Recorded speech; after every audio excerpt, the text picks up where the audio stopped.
Good afternoon, and thank you for joining us today for this special event, part of the First Tuesday Speaker Series from the Carlson School of Management, where I'm proud to say our daughter Gracie will be an incoming freshman this year. On behalf of Gopher Athletics, I'm grateful to be able to hear from one of our most well-known and accomplished alumni on topics of great importance to all of us.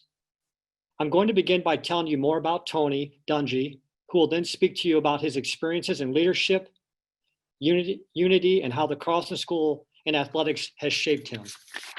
After that, Carlson School Dean Sheree Sahir and I will ask Tony a few questions before he addresses some of the questions you submitted in advance. With that, let me tell you more about our special speaker. A former Gopher great, Carlson School alum, and NFL player and head coach, Tony Dungy is currently an analyst on NBC's Football Night in America, a spokesman for the National Fatherhood Program, All-Pro Dad, and founder of the Dungy Family Foundation. Tony served as a head coach of the Tampa Bay Buccaneers from 1996 to 2001, before leading the Indianapolis Colts from 2002 to 2008, becoming the first African-American head coach to win the Super Bowl in 2007. Prior to being a head coach, Tony was a successful assistant and coordinator with the Pittsburgh Steelers, the Kansas City Chiefs, and our own Minnesota Vikings. He also won a Super Bowl as a player with the Steelers in 1979. As a coach, his philosophy of treating people with decency and respect inspired his players the loyalty, dedication, and determination to overcome any obstacle and prevail. Tony believes in a too often forgotten aspect of leadership, that kindness isn't weakness. Rather, it generates the type of devotion that results in success. While enrolled at the University of Minnesota, Tony set several team and Big Ten records on the field, was a Williams Scholar for his academic accomplishments, and as a senior, was awarded the Big Ten Medal of Honor for his achievements in both areas. He graduated with a degree in business administration in 1978. Tony is also the author of several books, including Quiet Strength, The Principles, Practices, and Priorities of Winning Life, which has sold more than 1 million copies and twice reached the #1 on the New York Times bestseller list. Throughout his life, Tony has been an avid promoter of civic participation and active in many community service organizations, including a mentoring program called Mentors for Life and the Basket of Hope program that aids patients at the Riley Hospital for Children in Indianapolis. Lastly, in 2007, Tony was honored with the Outstanding Achievement Award from the University of Minnesota. Tony, we're so proud of all that you've done and continue to do for so many. We're grateful that you're taking time to speak with us. With that, please take it away. It is quite an honor to be here. It's hard for me to believe that 47 years ago, I started my journey and arrived at the University of Minnesota. I can still remember it today, pulling in, getting off the plane and coming onto campus, and just unbelievable. I was there on a football scholarship, but a big part of my decision was the business school. I knew I'd get a great education. It was a great process. I also knew there were a lot of Fortune 500 companies in the Twin Cities area, and that sold me on coming to the University of Minnesota. Tell you my thought process as a 17-year-old at the time. I thought I would get a degree in business administration. I thought I would come to the university and play some excellent football, and that I would go to the NFL and have a long, prosperous career. I'd build some capital and be able to start my own business. That's kind of how I was thinking as a 17-year-old, but it was a good plan. Didn't come to fruition, but fortunately God had a better plan, other plans. And my career actually there started off perfectly. I came in to the university with the blessing of my parents. Even though my mom was a Michigan State grad and my dad was a Michigan grad, they were okay with me going to Minnesota and making my own choice. Both of my parents were teachers. They stressed education, they stressed achievement, but both of them were also Christians, and they created an atmosphere in our home that we followed the Bible and that we wanted to do things the Lord's way. My mom's favorite verse that she just pounded into my head over and over again was Matthew 16:26. What would it profit a man to gain the whole world but forfeit his soul? So I always had that in the back of my mind as my parents stressed doing things the right way, getting a good education, becoming an achiever, becoming someone that was going to help your community and your society. So that's kind of the background I had when I came as a 17-year-old freshman. And then, as God would have it, on one of my first days on campus, something else happened that kind of solidified all that. A gentleman by the name of Jim Brewer just came back to the university. Jim was an All-American basketball player. He had been the top pick in the NBA draft. He was just coming back from the Olympics. And I happened to meet him at Behrman Athletic Building. And we talked for a little bit. He welcomed me and wished me luck.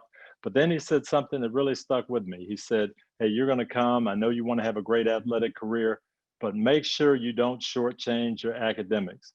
You're coming to a great institution. If you don't leave here with a degree, you will have cheated yourself. And you're a bad person to cheat. No one should cheat themselves." And that had an impact on me because I thought, gosh, if Jim Brewer can do all this and go to the Olympics and play overseas and come back and still graduate on time, that's something I want to do. So that really helped me. And as I prepared for my first classes that fall, I was excited. I was really pumped up, and I thought I would learn a lot about business. I'd learn the economics and statistics and all the macro things, and that happened. But I'll tell you, my most interesting classes at the Carlson School were the management classes, where you kind of dove into what does it take to create successful environments? How do you work with people? The courses on leadership. I didn't realize it at the time, but God was actually preparing me. He was preparing me for what he had in mind, which was to go on and be a coach.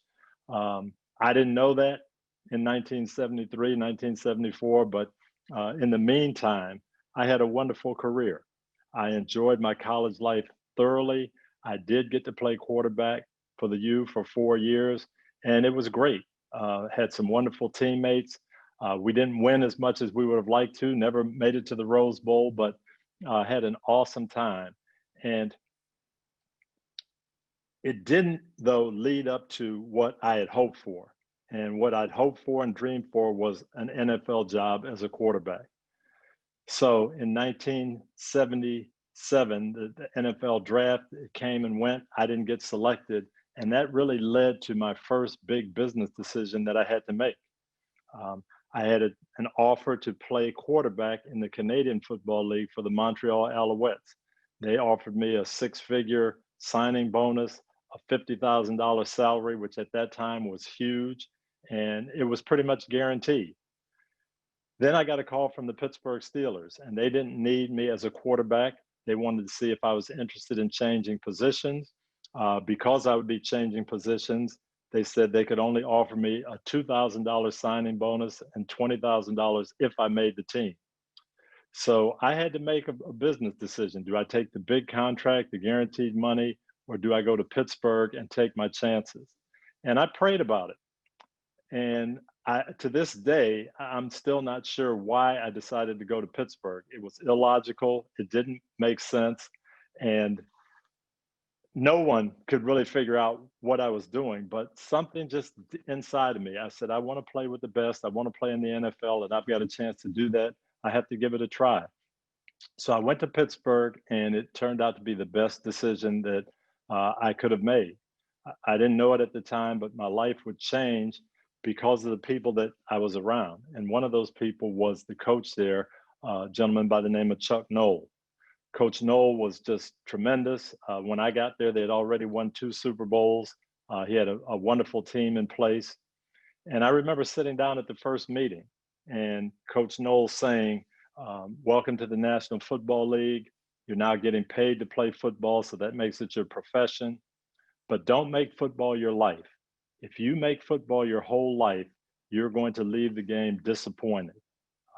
My job as your coach is to try to help you find out what's going to fulfill you, what's going to sustain you, what's your life's work going to be. And I remember writing that down and just thinking, gosh, this is not what I expected to hear. Not from a two-time Super Bowl winning coach. I thought he was going to tell me that I had to pour my whole life and my whole soul and everything into this job if I were going to make it successful. And he said, no, we're going to be successful, but you've got to find different ways to fulfill yourself. You've got to find a way to contribute to life here in Pittsburgh. That's what we really want. Well, I took notes on that, and I learned a lot of other things from Coach Noel as well. He was tremendous, and I followed along. And those things that he talked about, I think, apply to sports teams and building successful franchises, but they also apply to business and they apply to life. He had many, many sayings that I wrote down over the years, and they started out right in that first meeting, such as talent wins games, but character wins championships. Champions don't do extraordinary things. They do the ordinary things better than everyone else. When it came to our team, everyone's job is important, but no one here is indispensable. And then finally, I remember writing one down where he said, you win with fundamentals, but the first three letters of fundamentals are FUN. So we don't want to take the fun out of it either. Those were the kind of nuggets that I got from Coach for the next 2 years, and it was tremendous. I soaked that up. I just couldn't wait to get to practice in the mornings, and I just enjoyed everything about my time there. We won a Super Bowl my second year, but at the beginning of my third year, I got traded. I got traded from the Steelers, who were the Super Bowl champions, to a team that was in last place at the time. And then my fourth year, I got traded again and I got released. So at 25 years old, Coach Noel had been prophetic. If I'd have poured everything, my whole life into football, I was now leaving the game 4 years later, and I would have been very, very disappointed. But I wasn't. I had learned some other things and learned from my mom, especially, that it's not what you do in life, it's how you do things that God really cares about. So I was sitting there at my house trying to figure out what I was going to do now. And Coach Noel came to the rescue once again. He called me and he said, I'd like you to join my coaching staff. I love the way you prepare.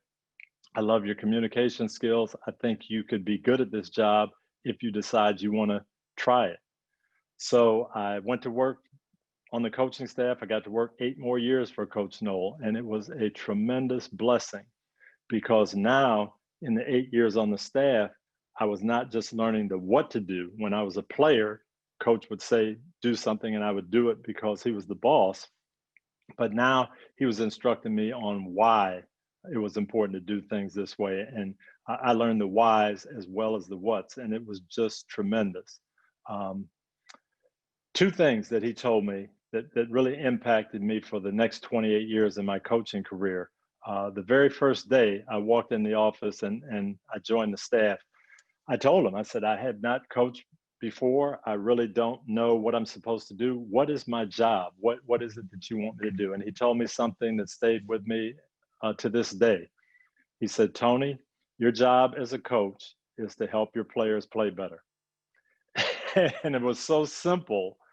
But as I thought about that at that moment, sitting in his office, I realized why I enjoyed playing for him so much and why he was such a great head coach, because he never felt like he was the one in charge. He never tried to act like he was the boss or that he was smarter than everyone, that he came up with these great game plans. No, he felt like his job was to help all 47 players be the best that they could be. And if he did that, we're going to be successful. And so I learned right away that my job was to learn about my players, find out about them, find out their strengths, their weaknesses, try to help them improve on their weaknesses, try to maximize their strength, but help them be better every day. And that's what I did for the next 28 years. The second thing that he told me that stood out and stayed with me was he was talking about future opportunities. He said, you'll have many chances to move in your career. You'll have chances to go places. You'll get offered different jobs. So let me just tell you, never take a job based on job title or how much money you're going to make.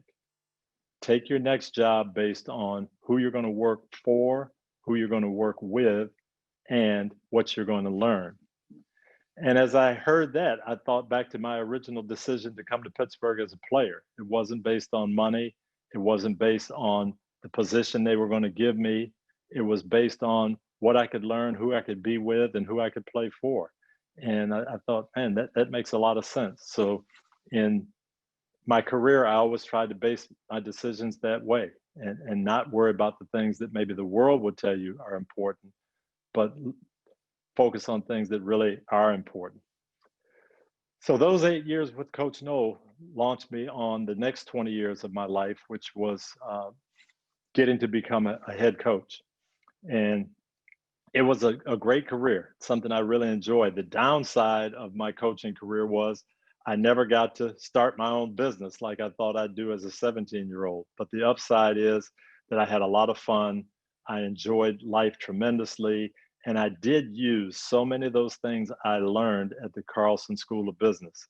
I used the knowledge of how to build successful situations. And that starts with creating a winning atmosphere. And how do you do that? Well, all those management skills and management lessons, they came to fruition. Number one, creating that team atmosphere.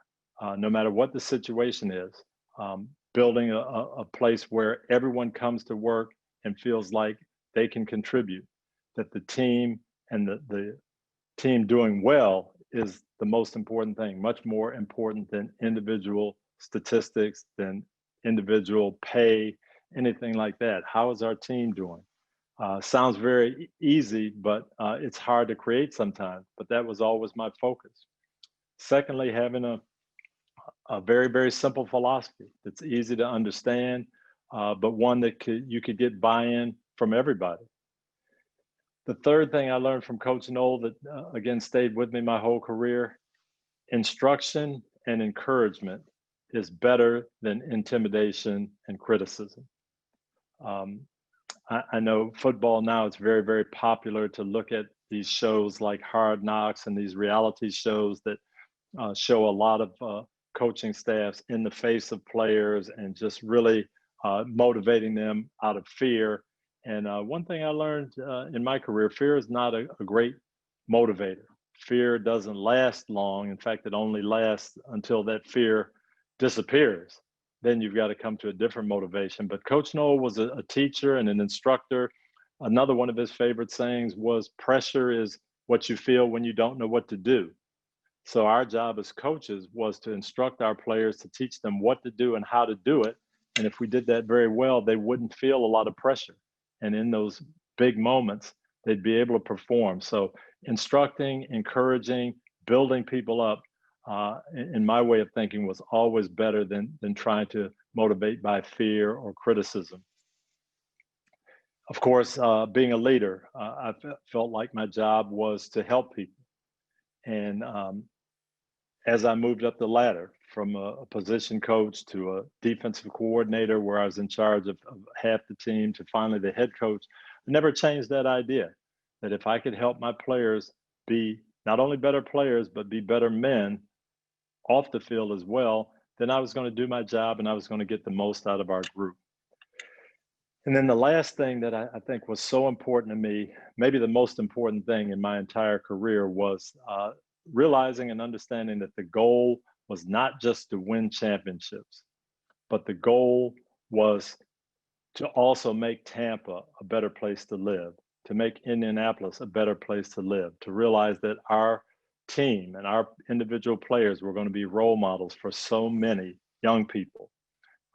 And as Coach Noll said, don't make the job, don't make football our whole life, but find what our true life's work was going to be and motivate that way. So that's the background that I've worked with.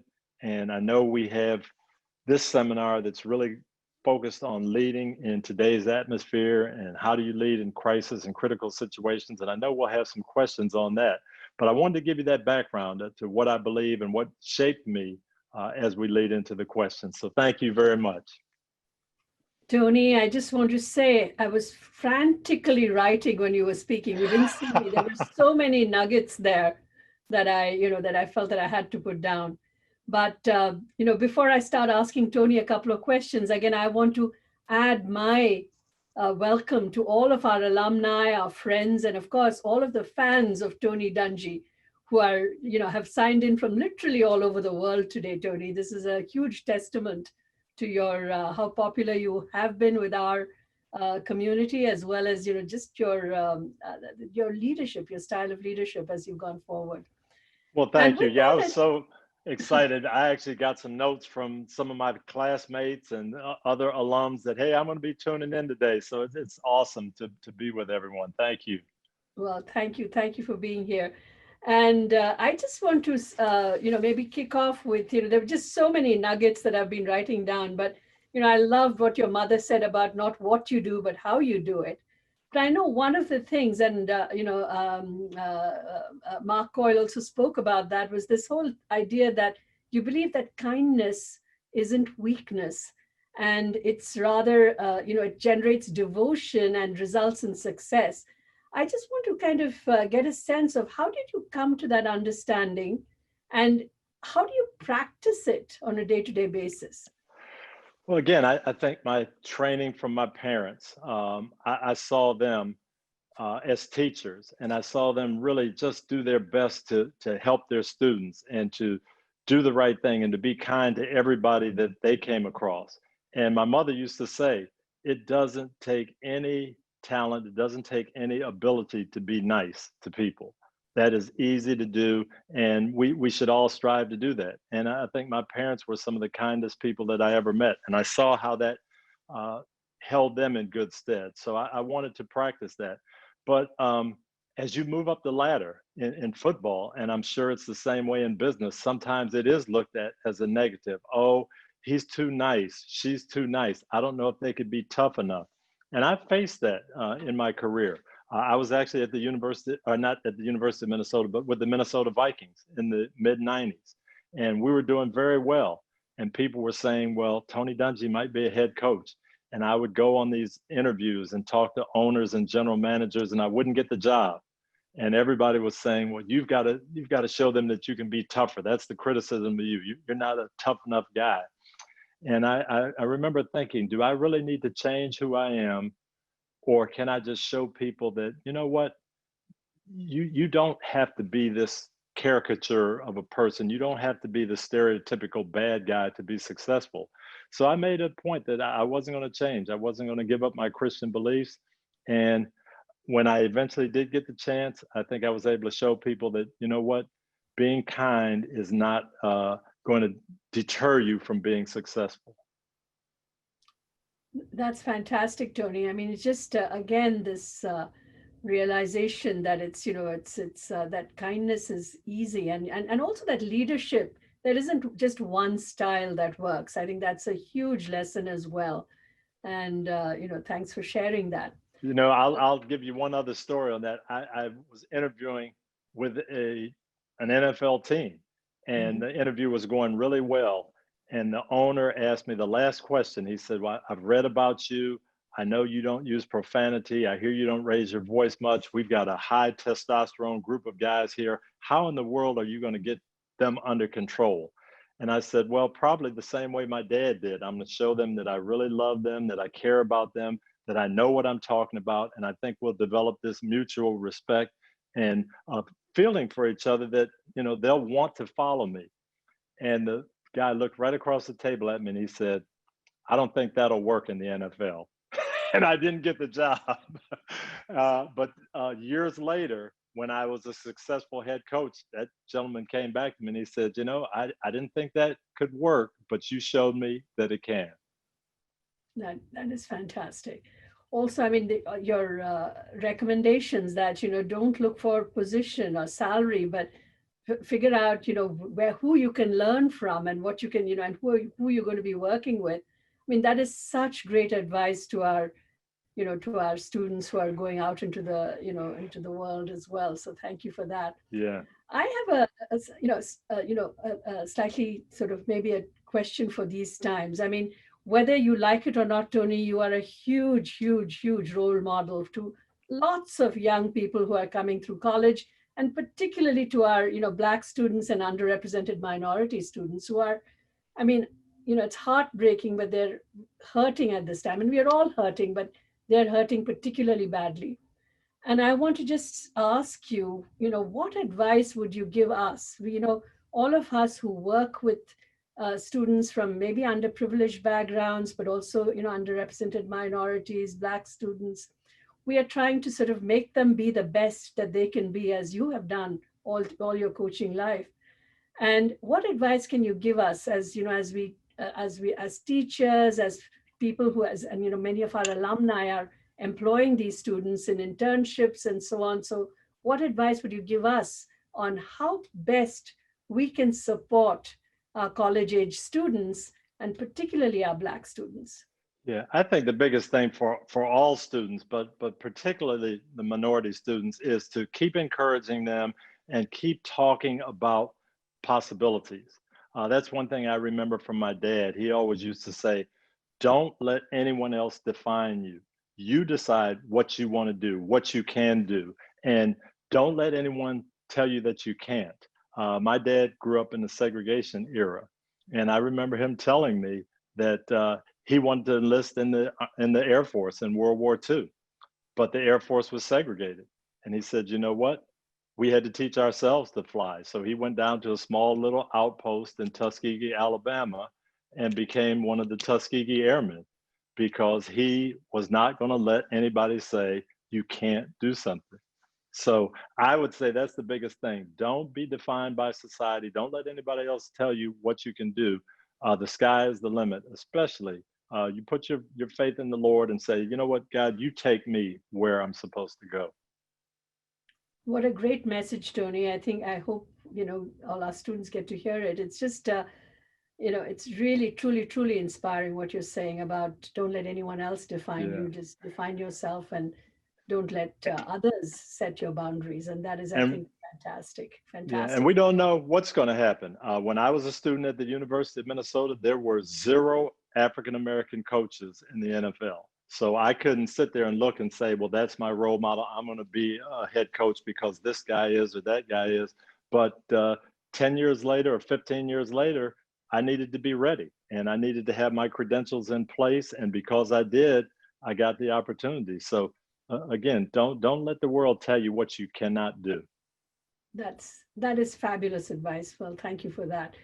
I loved your earlier comment also about how it was the management classes that got you going. So being a management professor myself, that spoke straight to my heart, about everything about organizations, about teamwork. And finally, we all know it's all about the people, right? Everything is about the people. And you understand team chemistry better than anyone else. I mean, as a head coach, you've built sports teams to become winning teams.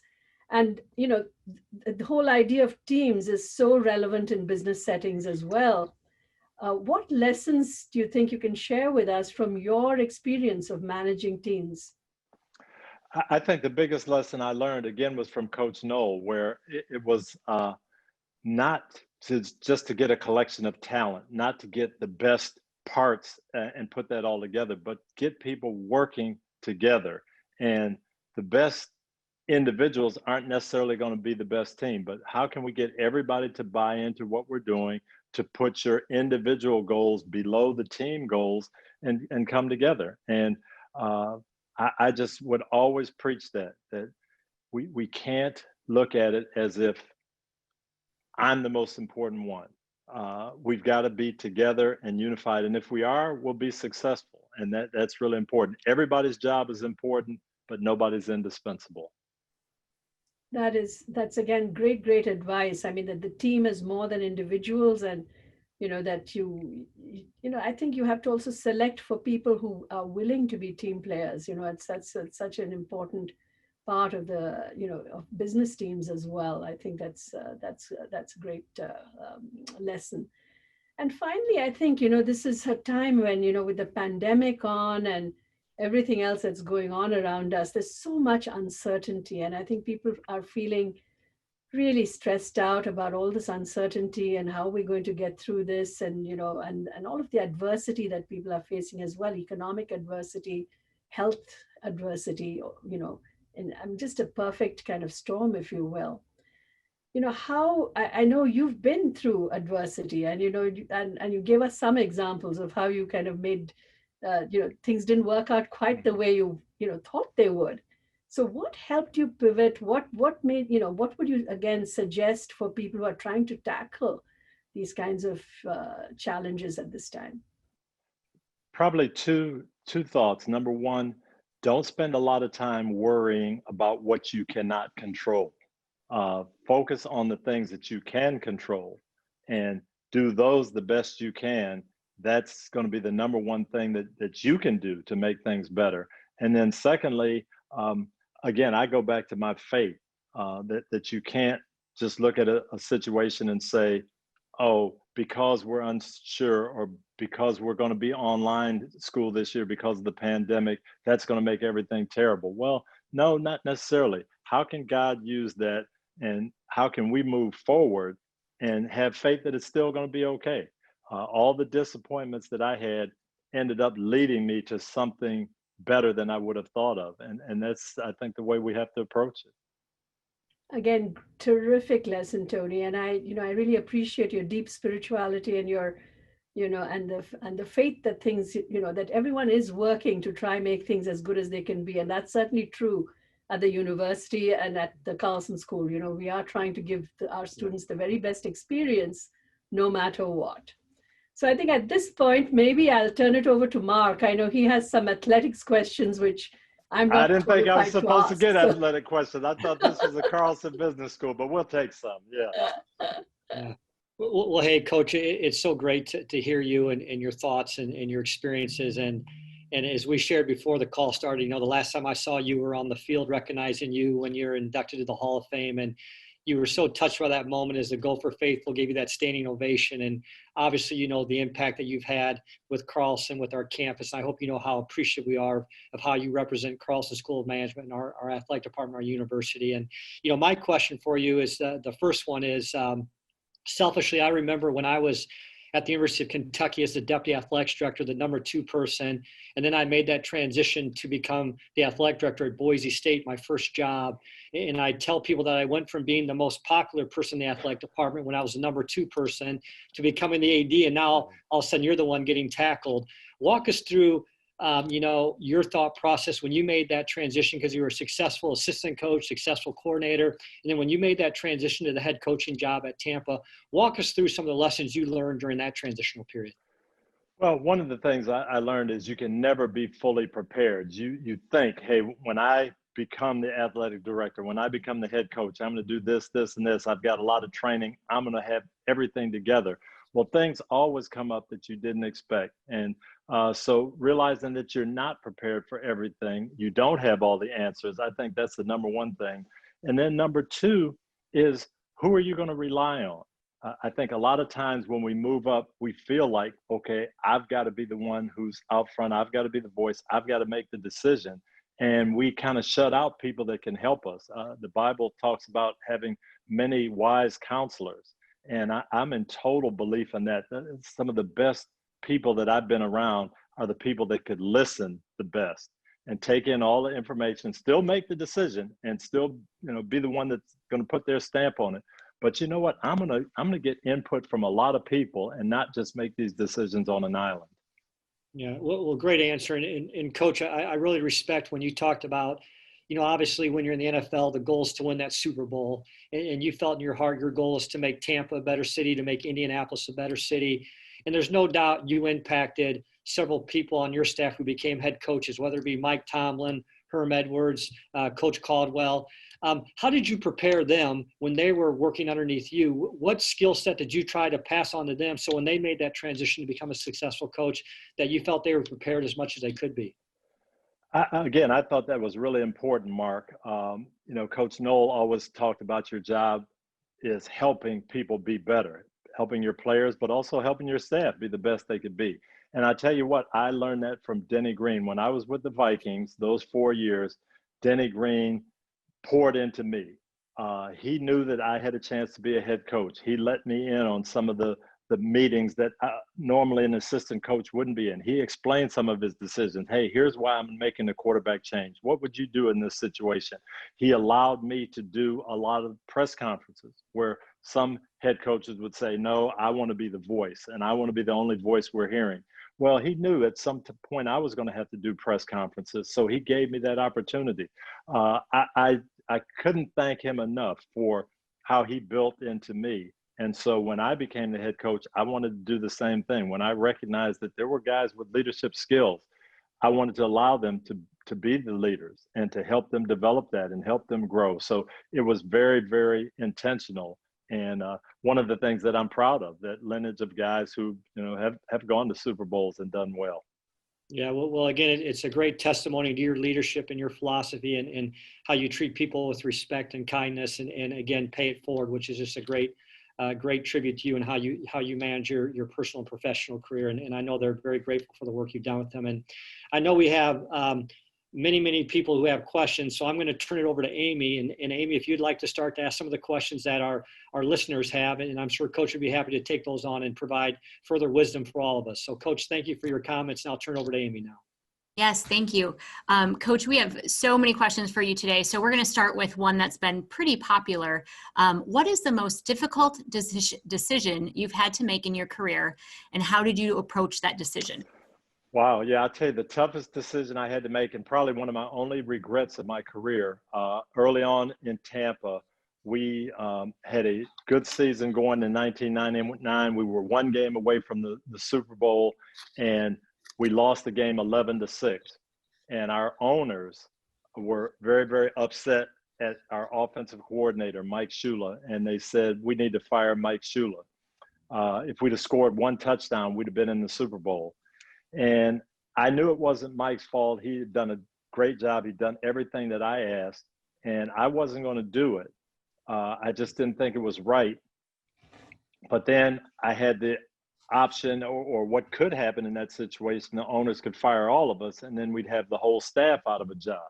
And Mike came to me and said, hey, don't let me be the cause of everybody losing their job. I want to resign. And I ended up taking Mike's resignation. And I knew immediately it was the wrong thing to do. I didn't feel like I stood up for my assistant coach. I didn't think that he was responsible for us not getting to the Super Bowl. I just knew it was a mistake. And so that taught me that, hey, if you preach togetherness, you preach unity, and we're all in this together, we've got to stay together. And even though I knew, hey, my owners are the bosses, and I do have to respect their authority, I just realized at that point I had to show more loyalty to my staff. Thank you. We've had lots of questions about diversity and inclusion. So I will go with this one. In your organizations, how do you think about building a culture of both diversity and inclusion? Well, I think number one, it's really important because I think it helps you be the best you can be. If you don't take in all the information, if you don't use all your tools, you're never going to be as good as you could be. So I think it's important. That was something that was very important to me because I came up in an era when we didn't have a lot of diversity in the NFL on the sidelines. And so when I became a head coach and I had a chance to build my own staffs and hire people, I wanted to make sure that we had a diverse staff, that we had a group that could reach all of our players. And I wanted to make sure that talented minority coaches got an opportunity. So that was something that was intentional for me. And I think we need to do that. But in this day and age, it's not only important because it's socially the right thing to do. It's important if you want to build a good organization. If you're only using 70% of your resources or 90% of your resources, you may still win, but you're not going to be as good as you can be. And I think as a leader, your responsibility is to be the best that you can be, and that means utilizing everyone. Thank you so much. One of the participants here is asking, all of us face challenging times where leadership is very lonely and the world seems to be against you. What tools have you found to help you best navigate those periods of time in your life? Yeah, as a leader, you're always going to be faced with tough decisions, decisions that you may not even be totally sure in your mind that you're right. It may be 51-49. And how do you make sure you're doing the right thing? And you also know that when you make that decision, everyone's looking at you. Even though it may be a group decision, you got input from your whole staff. Ultimately, it's your responsibility, and that's tough. That's not easy. For me, my answer was to always pray in those situations. Uh, Lord, give me the guidance, give me the discernment, give me the wisdom. I want to make the right decision for our entire group, and help me with that, and then help me be strong and stick to those guns. Just like with the Mike Shula situation I described, I knew in my mind it wasn't the right thing to do, but I didn't stick to my guns. And then I ended up making a bad decision. So for me, praying about it became something that was that I always did, and helped me in those tough times and tough decisions. Thank you. We have a question here, which I think a lot of us are going to be interested in. So as a family person and a large, challenging job with coaching, how do you navigate and balance the work-life balance between children and family in your career? Very, very tough in the football world. A lot of time is spent at the office, especially in the fall, and the family does get shortchanged. And one of the things that happened to me early on, when we got to Tampa, I had some guys on my staff that kind of felt the same way. We'd have talks after work about how things were going and how we didn't spend as much time with our families as our dads did. We went to an organization here in Tampa called Family First, and we asked for some tips that we could get to help us be better and utilize our time better. But I think just knowing how important that is, you have to build that time in. And as I tell people, as football coaches, we're meticulous on our schedules. We build practice schedules, we build off-season schedules. We've got to build family time into the schedule and schedule it. And it's not easy, but you have to do it. And for me, it became Friday night. That was our kids' time, and that was going to be sacred. And I remember coaching the Colts and going to the Super Bowl. And the Friday before the Super Bowl, as we always did, I asked the kids what they wanted to do. And they wanted to go to the NFL Experience, which is like a giant, county fair. So Friday night before the Super Bowl, we're out there and people are looking around and said, that looks like the coach of the Colts, but well, how could he be here? What's he doing there? But that's what my kids wanted to do. That was our routine. So even though it was the Super Bowl, they knew that's what we were going to do. Thank you. We have a football fan here who is asking, what is the toughest game you played while at Minnesota? Oh, gosh, I'll tell you, the toughest one for me was 1973, my 18th birthday. I got my actual first start at quarterback against the University of Nebraska. Nebraska, I think, was number 3 in the country at the time. They got the opening kickoff and they scored 7-0. They were ahead. We got the ball back and we scored. I actually scored the touchdown and the game is tied 7-7. I remember going off on the sideline saying, yeah, Nebraska, they're not that tough. And this college football is pretty easy. My second drive of my career, we've scored and we're going to win this game. And the end of the game, it was 49-7 for their favor. We never scored again. They scored 41 points or whatever, 42 more points. And I remember saying, yeah, this college football is a little harder than it looks. But that was a tough one, losing 49-7 on my 18th birthday. I can imagine. We have a question here is, how have you dealt with failures and losses? And do you still have mentors? And if so, how did you find them? Yes, dealing with failures and losses, to me, that's the great thing about sports. No one goes undefeated. You have to learn how to bounce back. You have to learn how to overcome adversity. And you realize that losses are temporary. Failures are temporary unless you dwell on them. So for me, it was, okay, whether we win or lose the game, let's go back, check our performance out. What did we do well? What do we need to improve on? What can we do to make sure we play better next week than we did this week? So even games that we would lose, that was my approach. Let's analyze it and see how we can get better. That's something I learned from my dad. Don't dwell on the negative. How are you going to make the situation better? And a lot of that does involve having mentors. And I certainly did. As I was growing up, Coach Noel was a great mentor to me. As I came up the ladder, I had other guys, players and coaches, and I leaned on them heavily. I think I'm probably now a mentor to more people than I'm getting mentored, but I still have guys that I call when situations come up. Hey, how would you handle this? I'm going through this situation. I've got to make this decision. I just wanted to call you and find out. And I still have a number of guys I can call and get that information. So I think it's critical not only to have that in your life where somebody can talk to you, but also to be that person for someone else and help them. Mm-hmm. So we have another Gopher football fan here, Coach. If you can Okay. recall what the coaching or locker room experience was like before the win over #1 Michigan in 1977. Yeah, I'll tell you what, that was actually, I was a rookie with the Pittsburgh Steelers then. And we had lost to Michigan the year before. Now I'm in Pittsburgh. Michigan's #1. They're heavy favorites. One of my best friends on the Steelers was a Michigan grad by the name of Jim Smith. So we put the natural bet on the game. He said, oh, there's no way the Gophers can win. And Marion Barber and those guys were fantastic that day. One of the biggest upsets in Minnesota history. And I was reveling from the Pittsburgh Steelers locker room that day. So yeah, that was a big moment in Gopher history. I wish I could have been there, but that was actually my rookie year in the NFL. Thank you.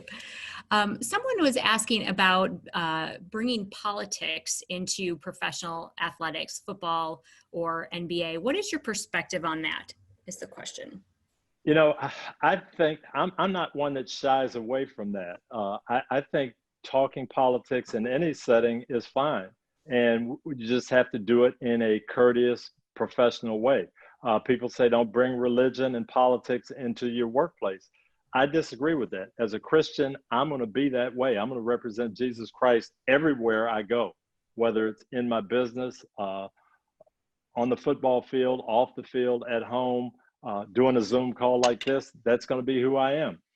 Politics, this time of year especially, it's out there. So to say, well, we can't talk about it, we shouldn't talk about it, to me, that's not very smart. Now, there's ways to do it, and politics and religion can be divisive and it can cause friction, but it doesn't have to. I think we should be able to state our opinions, talk about our beliefs, do it in a right way, and be informative and not be combative about it, and it's going to be fine. In that context story, there was also a question earlier on of, would you consider running for public office? And I will answer that with a very quick no. I remember I was on a call like this with Colin Powell at one time years ago. And I remember asking him, oh, we need you, General Powell, to run for president. You'd be fantastic. And he said, well, no, I can't do that, because right now I can say something, and if it's a good idea, everybody will say, oh, that's a good idea. If I run for president and say the same thing, automatically 50% of the people will say that's a bad idea before they even hear it. So I think I'm better off where I am. Well, I think that a lot of your fans will be disappointed with that answer. But I know there was also another question earlier on about how do you deal with conflict in teams? I think you really do have to try to diffuse conflict. Mm-hmm. Some things are small and they take care of themselves, but if they don't, I think the leader, the head coach, the veteran players, the leaders on the team, you have to go in and say, okay, how can we get through this and still be the best we can be? How can we put the team goals first and work ourselves through this conflict? And I think the worst thing you can do is ignore it many times and feel like it's going to go away. So we may have different beliefs. We may not see things the same way, but how can we resolve it to the point where we can still be good teammates and we can still focus on one goal? And that was always the way that I tried to handle it. Okay, side A, side B, how can we break this down, put it apart. So we may still be on A and B sides at the end of the day, but we're coming together to focus on the goal. Amy, are there any other questions that? Yeah, we have it appears a student here, Tony, and it says, for those working in sports or who plan to have a career in the industry, what advice would you give to staying focused during the pandemic when there are few jobs available and not much opportunity for those of us that just graduated? Yeah, that can always be tough. I would say, number one, don't get discouraged. Plan for this pandemic to be over and plan for jobs to be available. And when that job comes available, make sure you're ready. And so your focus now shouldn't be on, well, there's not much out there, but turn your focus to when something does become available, I want to be ready. And that's, I think, the best thing, to really realize, hey, God's going to get us through this. And it's somewhere down the road, we're going to get back to normal. So let me try to do what I can do now to get myself prepared. And I tell people that all the time when they say, hey, I want to go into NFL coaching. What can I do? Keep learning, keep growing, keep researching, work with people, do everything you can, even if it means volunteering. Whatever it takes to get that knowledge and put yourself in position. And then when the job opens up, you're going to be qualified, you're going to be ready, and you'll get hired. This has been so terrific, Tony, and I just want to say thank you so much for sharing your wisdom and insights with us. I mean, you're just, it's so much about your personality, your humility, your ability to lead with humility that is coming through. And I just, there's so many lessons that we can take away from what you've discussed today. I think this has been one of the most inspiring conversations you've had. And I want to thank you, Mark, too, for joining with the Carlson School and, helping us pull this off. I was worried there'd be football questions that I wouldn't be able to deal with. So we had to have our backup plan with Mark. So I'm getting better at it. I even understand football moves now, but still. Thank you. Thank you both for a really, truly inspiring conversation.